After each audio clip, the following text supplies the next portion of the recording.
మనకి డాలర్తో మన రూపాయి విలువ ఇప్పుడు 91 రూపాయల దాకా పడింది. అంటే 91.5 దాకా వెళ్ళింది కదా. మొన్న మధ్యనే మనకు అంతకుముందు 70 నుంచి 80 నుంచి పోయి ఇవాళకి మామూలుగా బ్యాంకుల లెక్క ఒకటిగా ఉంటుంది, బయట లెక్క ఒకటిగా ఉంటుంది.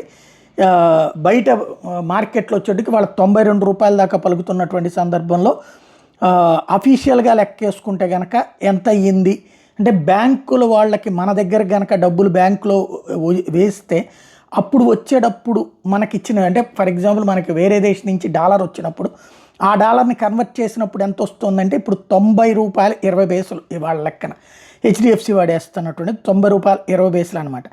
ఈ 90 రూపాయలు 20 పైసలు పలుకుతున్నటువంటి సందర్భంలో మనం దాన్నే వామ్మో అనుకుంటుంటే ఇరాన్కి సంబంధించింది అయితే $1కి 15 లక్షల రియాల్స్ అంట. అంటే వాళ్ళ రియాల్ అంటే వాళ్ళ రూపాయి అంటే 15 లక్షల రూపాయలు వాళ్ళ లెక్కన. ఇది దారుణంగా పడిపోయినటువంటి అంశం.